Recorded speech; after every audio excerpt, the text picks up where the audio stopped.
Terceiro episódio, hoje nós vamos falar sobre os livros contemporâneos, sobre os escritores contemporâneos e os best-sellers, os livros da atualidade. Mas antes, Luana, eu queria que você falasse um pouquinho pra gente de um movimento importante ainda dos clássicos, que é o movimento, um dos movimentos das escolas literárias, que é do modernismo. Eu acho que é importante falar desse momento antes da gente entrar nesses outros autores. Tá certo. O modernismo foi um movimento literário que começou em 1922 com a Semana da Arte Moderna, que o pessoal que gosta de literatura já deve ter escutado pelo menos na escola. E, bom, ele é dividido em 3 partes principais, assim, pela maioria dos pesquisadores, principalmente. A primeira delas sendo a geração de 20, em que era toda uma vontade de quebrar padrões de escrita, de estética textual, de estética de estilística.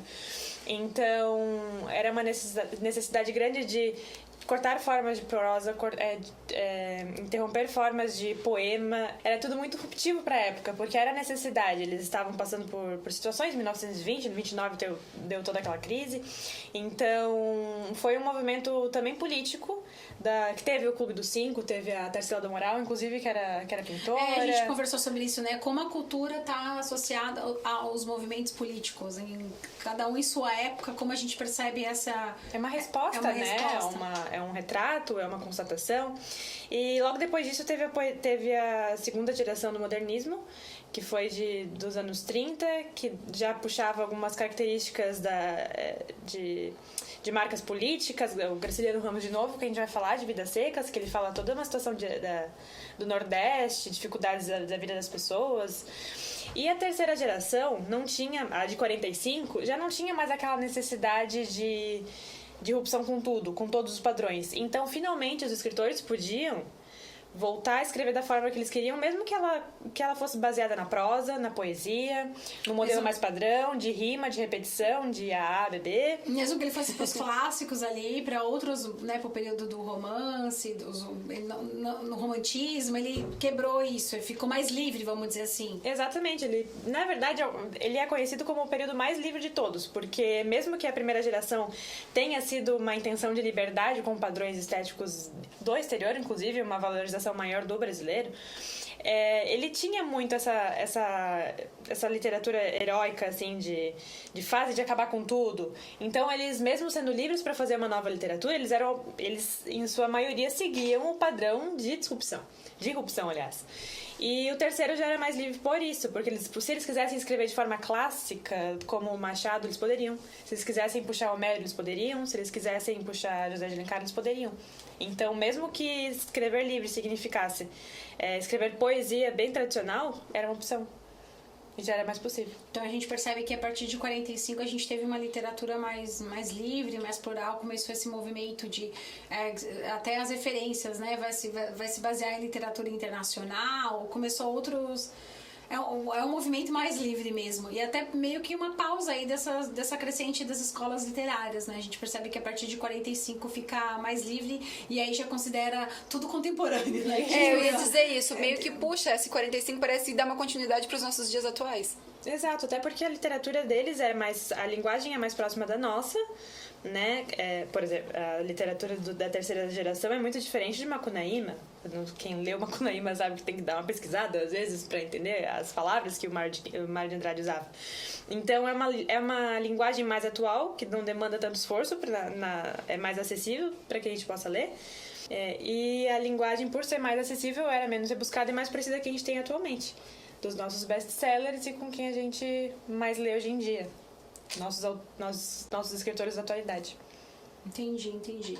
Bom, então, assim, dá pra dizer assim que hoje, então, o escritor brasileiro, ele continua nesse movimento de ser livre, ou o que a gente poderia dizer pra ele, pra essa coisa do ser original também, né? Porque isso é uma das coisas que eu falo muito pros autores no curso de Escritores Admiráveis. A gente, no primeiro módulo, trabalha em desenvolvimento pessoal. Por quê? Porque eu acredito que o autor primeiro precisa se conhecer para ele buscar aí a originalidade, até para entender qual é o propósito dele, qual é a mensagem que ele quer passar pro leitor, né? Então a gente pode dizer que com conhecimento, o conhecimento vai tornar o escritor livre, né? Porque na promessa do nosso curso diz isso, né, Karen? Que a gente fala que vai ter liberdade, fama, autoridade e mais leitores. Então, o conhecimento, conhecer a literatura, a história da literatura brasileira, vai permitir com que o autor tenha mais habilidade até para inovar.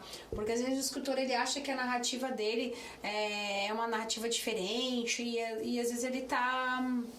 E tudo bem, tá produzindo algum conteúdo que não é tão original. Então, eu queria que você falasse um pouquinho dessa sua visão aí sobre a literatura, se tu concorda comigo ou não, com o meu pensamento que eu tenho, que é isso, assim, que com conhecimento a pessoa consegue ser original. Eu percebo isso, que quanto mais conhecimento você tem, é claro que o conhecimento ele é muito amplo, mas quando você pelo menos assim conhece, sabe do básico, você consegue identificar, realmente eu tive algo criativo, eu tive algo diferente, eu tive algo original.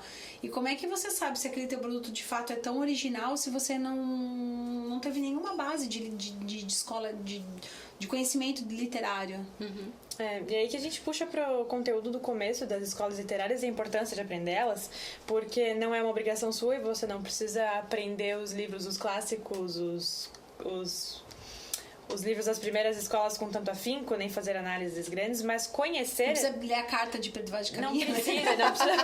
Não precisa ler o artigo que fizeram depois da carta do Pedro Vaz de Caminha, mas é bacana você conhecer a literatura para você saber em qual dessas escolas você se encaixaria, qual é o estilo da tua escrita se encaixa.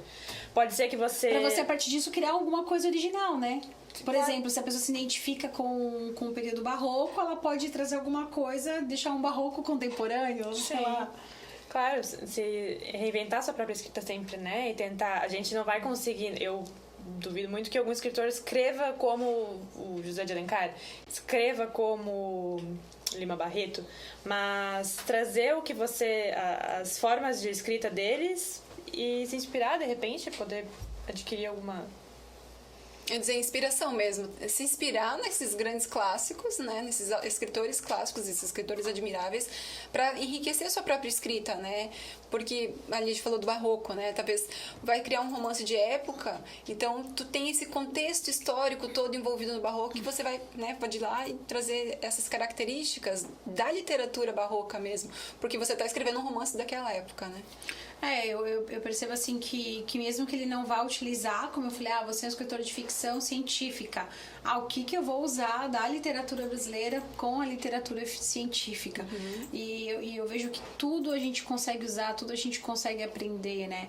A gente percebe das forças das novelas brasileiras por isso, porque por trás das novelas brasileiras a gente tem grandes escritores, né? Sim. Vejam só o quanto é rica a literatura de Nelson Rodrigues, o quanto Nelson Rodrigues foi estudado.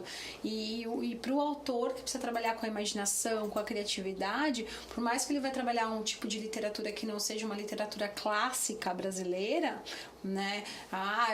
Eu vou trabalhar com ficção científica, eu vou me inspirar, né, em Laranja Mecânica, eu vou para outros mundos. Sim. Mas a ideia é que o conhecimento traga para ele até outras formas de entender as narrativas e saber como utilizar, como tornar uma ficção científica brasileira tão forte, tão importante e tão original. Eu acho que essa coisa do original, eu acho que faz a gente chamar atenção. A gente estava comentando aqui antes nos bastidores do filme Parasita, que ganhou como melhor filme, né, no Oscar, e é um filme coreano.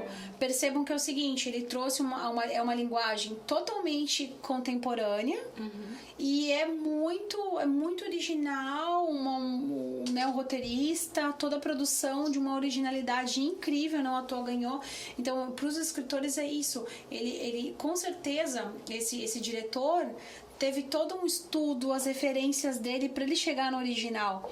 Então, quando a academia recebe um filme como esse, como ele chega com o filme original? Baseado naquilo que ele já sabe que Hollywood já lançou. Então eu acho que é importante pro escritor, reforço isso, estudar a literatura brasileira, até para saber aonde é que ele está pisando. Sim. Por mais que você vá fazer uma coisa totalmente original, você tem que saber o que já passou por essas escolas, né? Bem bacana esse assunto, viu, gente? A literatura brasileira contemporânea é, em geral, muito focada na vida urbana em todas as suas características. Então a gente tem ali a solidão, a violência, as questões políticas e o controle da mídia. Escritores como Rubem Fonseca e Sérgio Santana escreveram livros importantes com esses temas na década de 1970. Abrindo novos caminhos aí na literatura nacional até então. É aquilo que você falou, né? A partir de 1945 a gente percebe que isso se torna mais livre, e aí é muito bom esse período porque a gente percebe uma originalidade na escrita. E como a gente replica isso, né?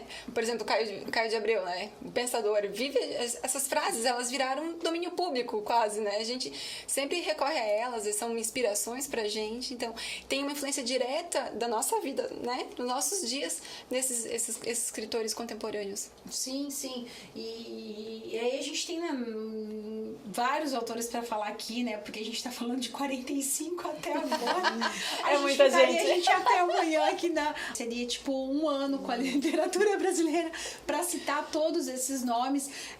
Quando a gente foi resgatar, aí a gente foi lembrar da Lígia Fagundes Telles, eu lembrei da Conceição Evaristo, que foi homenageada ano passado lá no Prêmio Jabuti, que eu tive o prazer de ver ela pessoalmente, né, mesmo à distância na plateia. Foi uma linda homenagem aí do Prêmio Jabuti para ela. A gente tem aí o Moacir Scliar, a gente tem o Moacir Scliar, a gente tem o Luiz Fernando Veríssimo. Gente, são tantos nomes. A gente tem muita inspiração, aqui, né? Tem o Dalton Trevisan. Muitos nomes. Escrevam aqui nos comentários quem são os escritores aí, os contemporâneos, que inspiram para vocês, que fizeram parte da sua rotina de estudo ou que estão aí na sua cabeceira. Sim. Escrevam aqui, por favor, nos comentários quem são os escritores admiráveis, os escritores contemporâneos que você aí tem esse apego ou é referência para você. O escritora tem que estudar, tem que ler, né? Eu vejo que, infelizmente, muitos escritores, eu já vi, né, na agência aí, né, mais de 10 anos divulgando autores, tem escritores que não leem, você acredita? Não. Mas existe, que tem pouca referência bibliográfica, e é muito ruim, porque você percebe que a literatura dele acaba ficando mais raso, né? Uma coisa é a gente ter o dom da escrita, ter o dom da comunicação. Eu gosto de falar, eu gosto de me comunicar, mas não por isso eu não tenho que estudar muito marketing. Eu estudo marketing e comunicação todo dia. Eu ia dizer, mas mesmo para o blog, Lilian, eu costumo pesquisar, tô lendo algum livro e ele serve de referência para aquele meu escrito, porque eu trago ele, eu lembro dele. Então a gente sempre pode fazer essas associações, né? Por exemplo, você como blogueira, né, Karen? Você pesquisa outros blogs, né? Sim, com você certeza. estuda outros blogs. Com certeza. Então eu acho que tem é as uma minhas pena referências. Que muitos escritores, assim, têm o ego muito... E, eu não vou ler outro escritor ou outra escritora, porque se eu ler eu vou copiar o estilo dele. Não tem nada a ver. Eu acho que você tem que ler, você tem que estudar, você tem que pesquisar. E principalmente, os escritores que fazem sucesso. Sim. Os escritores contemporâneos, né, a gente tem Inácio de Loyola Brandão, a gente tem aí o Ariano Suassuna. Quantos escritores você tem para aprender com eles? Vai olhar a narrativa, vai olhar a forma como ele conta a história, e não tem problema nenhum você se inspirar nesses escritores contemporâneos que fizeram tanto sucesso, que estão aí nas escolas, que estão aí nas livrarias, que continuam nas listas dos mais vendidos. Sim. Quantos livros contemporâneos aí da década de 50, 60, 70, 80, vira e mexe, a gente vê ele de novo na lista dos mais vendidos. É verdade. A gente mesmo divulga alguns livros de nossos clientes que estão na lista dos mais vendidos, que foram escritos há muito tempo. E por que esses livros continuam na lista? Por que esses livros contemporâneos continuam na lista? Já parou para pensar, escritor e escritora? O que esse livro tem de original? Qual foi a mensagem? Qual é a narrativa dele? E é isso que você, como escritor e escritora, tem que fazer para você também construir a sua obra-prima. Né? Todo escritor que tem que construir uma obra-prima. Você, Luana, tem algum escritor aí que você gostaria de lembrar aí? Luiz Fernando Veríssimo, né? Eu lembrei do Analista de Bagé. Um livro super antigo, tá lá na casa da minha mãe. Eu fui na hora no Google mostrar pra ela, eu tenho esse livro em casa. Como os escritores contemporâneos fizeram parte da nossa vida, né? Ainda fazem, é claro, na agência hoje a gente tá mais com os escritores da atualidade, mas tem algum escritor assim, contemporâneo que marcou, que tá na tua cabeceira sempre, que você gosta de ler e reler? Olha, eu acho que a obra Lavoura Arcaica do Radwan Assar me marcou bastante por causa da forma que ele escreve. Então é uma dica, Lavoura Arcaica. Na verdade, porque me chocou, não porque eu gostei muito, não porque eu sou apaixonada. O Caio Fernando Abreu acaba sendo acessível pra todo mundo, né? Porque todo mundo que tem rede social gosta de republicar o que ele escreve. Mas é legal porque isso é uma influência que o escritor acaba exercendo na vida de milhares de brasileiros, né? E aproxima, né? E aproxima. Outra curiosidade legal desse período da contemporaneidade, palavrinha difícil, é que as mulheres também ganharam mais voz, né, Lilian, na literatura. Sim, isso é muito legal você falar, né? A gente falou de tantos autores homens, né? Eu lembro Dos da Clarice clássicos, antigamente e agora... a gente fala de José, de Alicava, Monteiro Lobato, Machado de Assis, cadê as mulheres? Cadê as mulheres, né? Tem três mulheres aqui pra falar de literatura. Tinham as mulheres, mas elas escreviam, mas não eram publicadas, era uma coisa mais, né? Não tinha tanta voz. E né? com outros movimentos feministas que foram acontecendo, né? Da mulher da queima do sutiã, né? Outras épocas políticas acontecendo por e a mulher apareceu na indústria, apareceu também como líder, como apareceu na política, e claro, aí a mulher aparece com força na literatura. E é muito legal que a Lígia Fagundes Telles, em 2016, foi indicada para o Nobel de Literatura, né? Então, a primeira mulher, a né? primeira mulher brasileira a ser indicada para o Nobel da Literatura foi a Lígia Fagundes Telles. Então Isso você vê incrível, que a gente começa a tomar outra... Né, como eu falei antes da Conceição Evaristo, né, que também a literatura dela foi reconhecida depois de muitos anos. Muitos escritores e escritoras da contemporaneidade, isso é interessante, acabam entrando na lista dos mais vendidos muito tempo depois, né? É uma coisa meio assim, complicado pro autor da atualidade saber que o livro dele pode fazer sucesso depois de muitos anos ou até depois só que ele morrer, né? Como o Franz Kafka, enfim, né? Eu fico pensando, meu Deus, será que lá do céu é só... Nossa, não é que minha livro era bom? Não é que minha literatura era boa? É claro que é por isso que a gente incentiva os autores. Aí eu vou fazer um pouco o meu jabá aqui dos cursos de escritores admiráveis, que a gente ensina ele a fazer sucesso agora, na atualidade. A construir, né? Mas teve um fato curioso aí da Cecília Meirelles. Eu acho que é legal a gente compartilhar isso com os nossos escritores que estão aqui com a gente nessa semana, né? É muito legal. Foi publicado o Publish News, né, divulgou que a Cecília Meirelles foi a primeira vez que ela teve um livro na lista dos mais vendidos. O livro Ou Isto ou Aquilo. E eu até pensei, né, talvez seja associação com as voltas às aulas, que a demanda de compra de livros se torna maior. Então, a Cecília Meirelles, primeira vez na lista dos mais vendidos. Isso é muito legal. É muito bacana. Uma mulher, né? É uma mulher. Como os clássicos vão e voltam, os contemporâneos também, né? Eu acho que é muito bacana você trazer isso pra gente também. A gente também tem tantos nomes, né? E por isso que eu quero que vocês coloquem aqui nos comentários pra gente os escritores aí que vocês admiram, homens, mulheres, né? Mas eu não tava na segunda aula, não tava no segundo episódio, nem no primeiro. Eu não quero falar de nenhum contemporâneo, eu quero falar de um clássico. Comente aqui, coloque aí quem são os escritores aí que te inspiram. A gente já falou isso no segundo episódio, no primeiro dia, né? Acho que no primeiro episódio a gente comentou quais são os nossos favoritos, alguns, né? Porque são muitos. E a gente tem a Marta Medeiros, gente, é tanto nome, com certeza a gente não... Aqui tá comentando aqui, não citaram esse, não sabe? Gente, não dá pra citar todos. Mas assim, tem se for falar da atualidade mesmo, da força feminina, né? Da infanto-juvenil, a gente lembra da Thalita Rebouças, da Paula Pimenta. A Paula Pimenta leva multidões, né? Eu não conhecia até a Scar estar lotada de meninas super animadas em conhecê-la pessoalmente, porque ela vai tirar foto com todas elas, tem uma paciência incrível.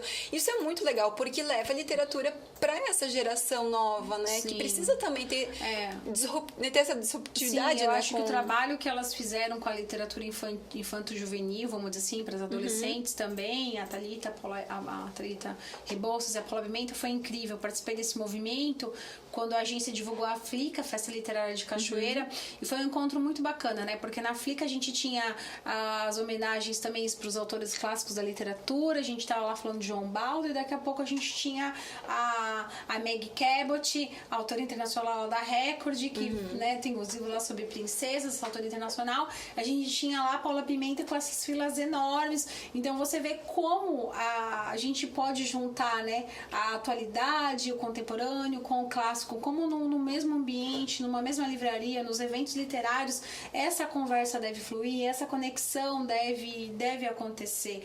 Então eu acho que a gente, antes de fazer crítica a algum tipo de literatura, a gente tem que entender também que é gosto pessoal. Então aqui quem vai comentar, eu gosto mais dessa época, eu gosto mais dessa época. Pessoal, vejam só, Luana com 12 anos lá, né, em Machado de Assis. E tudo bem se com 12 anos eu vou ler Paula Pimenta, né? Ou eu vou ter um apego aí ao Pedro Bandeira, que nem eu gostava de Pedro Bandeira. Então, assim, ou a Karen comentou aí da... Com Marcelo de Aquino. E na literatura internacional, né? A Agatha Christie, Sidney Sheldon, que acompanhou a gente. Então, assim... Eu acho que o mais bacana, a mensagem que a gente pode deixar nessa Semana da Literatura Brasileira é o movimento livre. É o movimento de ter conhecimento do clássico ao contemporâneo, ao período da atualidade, mas a gente entender que o escritor tem que ser livre, a escritora tem que ser livre e o leitor também tem que ser livre. Então, para você, autor que às vezes quer impor um tipo de literatura, o que você tem que fazer? Você tem que encontrar esse teu público. Sim.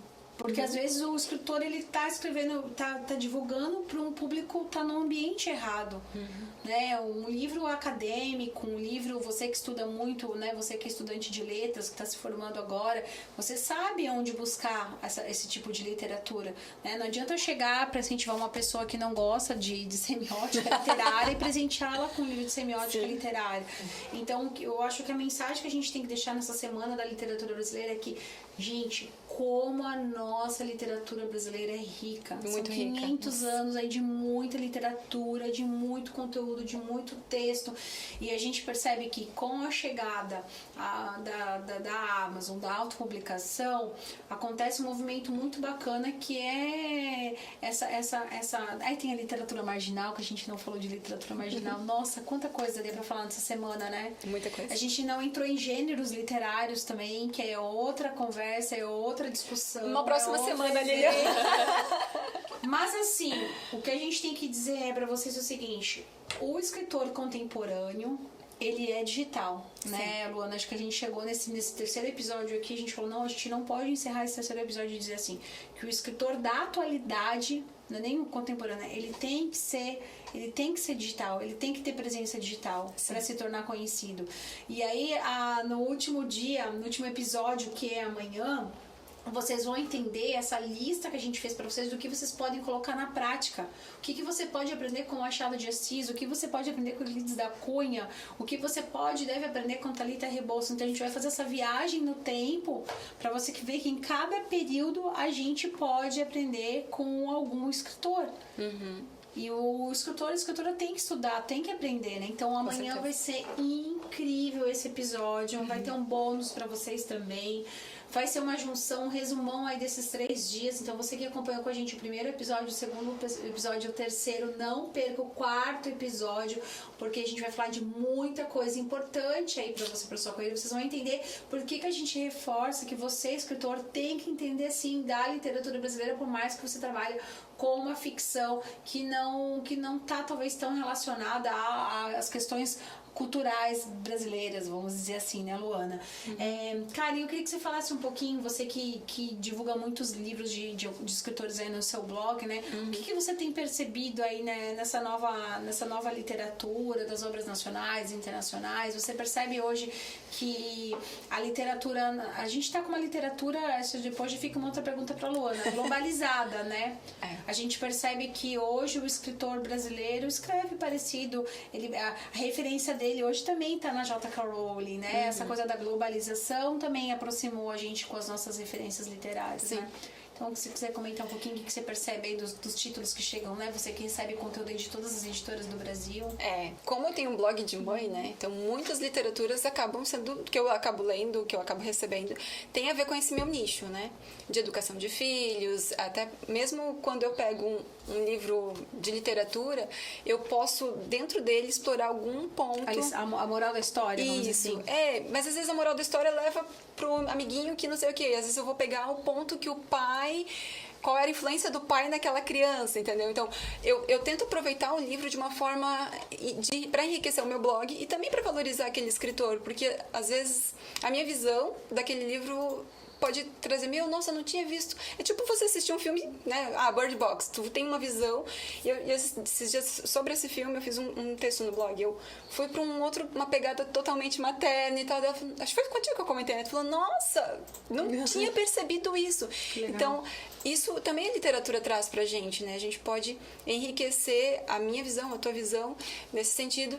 E em relação aos conteúdos... Você tem percebido, assim, como é que tá chegando esse tipo de literatura pra você? Tá vindo mais clássicos? Tá vindo mais livros contemporâneos? Vem bem mais livros contemporâneos, de escritores atuais, escritores vivos, digamos assim, né? Então, e é muito legal que a gente consegue acessar eles, né? Então, eles estão nas redes sociais.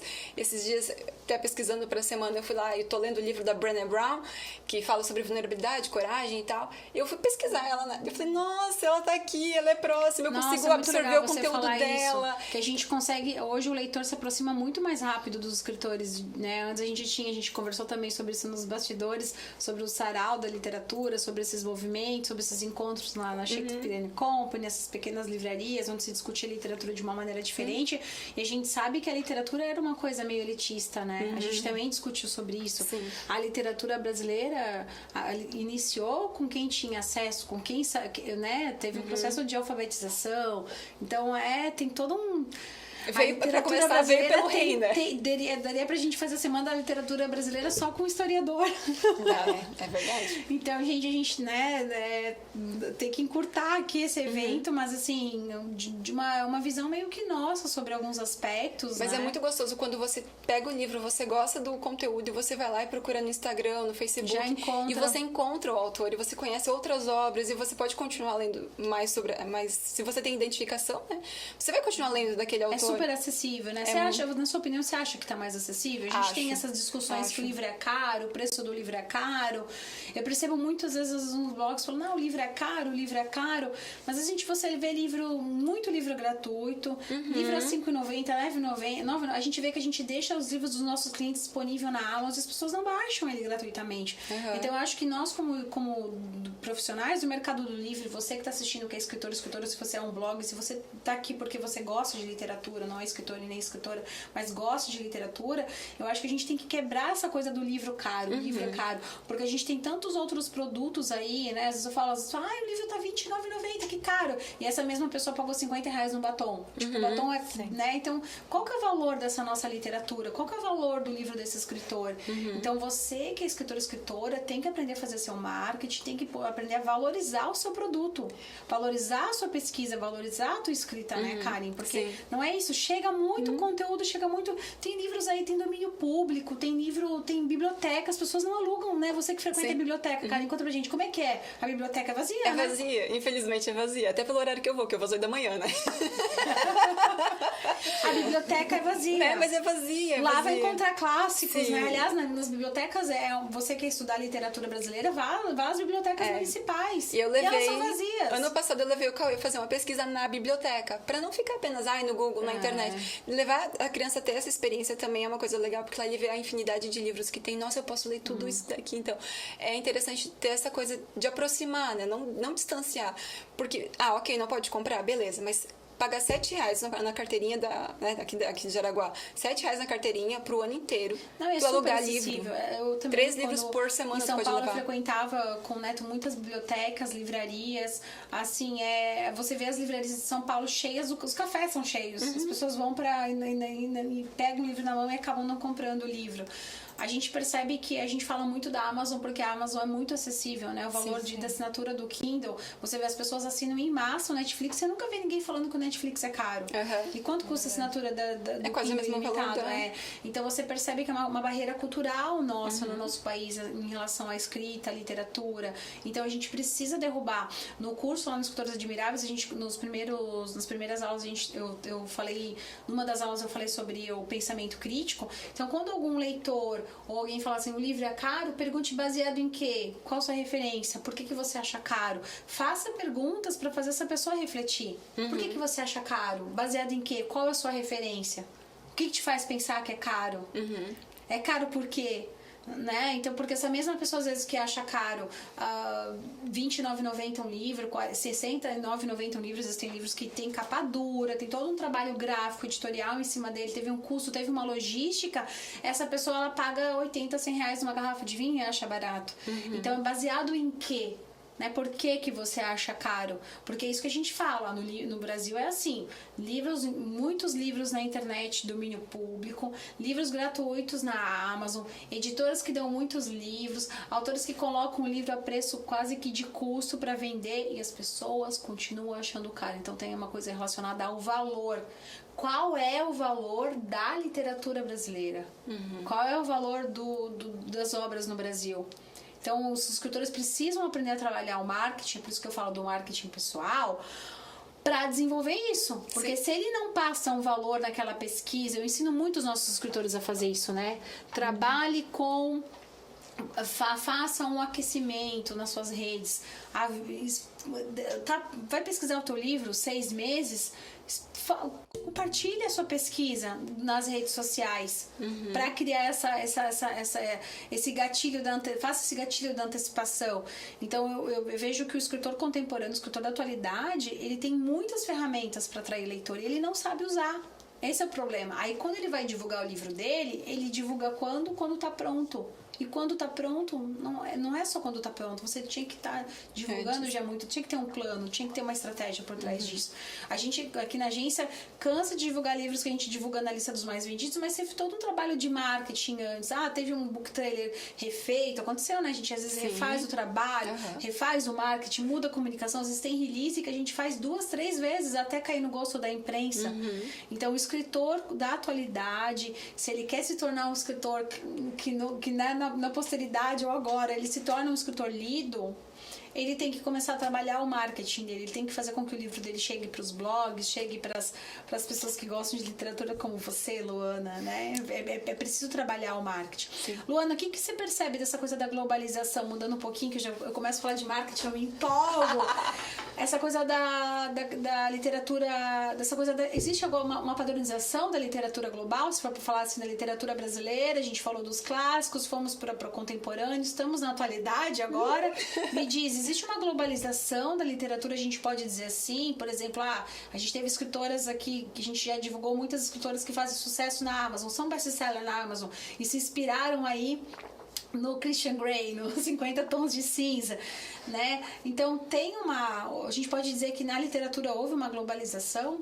Então, Lilian, da mesma forma que na época do quentismo, da primeira escola, Portugal influenciava diretamente o que o Brasil escrevia, agora o brasileiro é influenciado também pela literatura de todo o resto do mundo, né? A gente não precisa ir longe, o exemplo da E.L. James com a trilogia dos 50 Tons de Cinza já inspirou tantos autores brasileiros, inclusive autoras aqui da agência, né, que escreveram literatura hot. Best-sellers na Amazon, né? Que são best-sellers na Amazon e que a gente também lê. Na Amazon e na Veja. Então isso é muito legal. A gente é totalmente influenciado, né?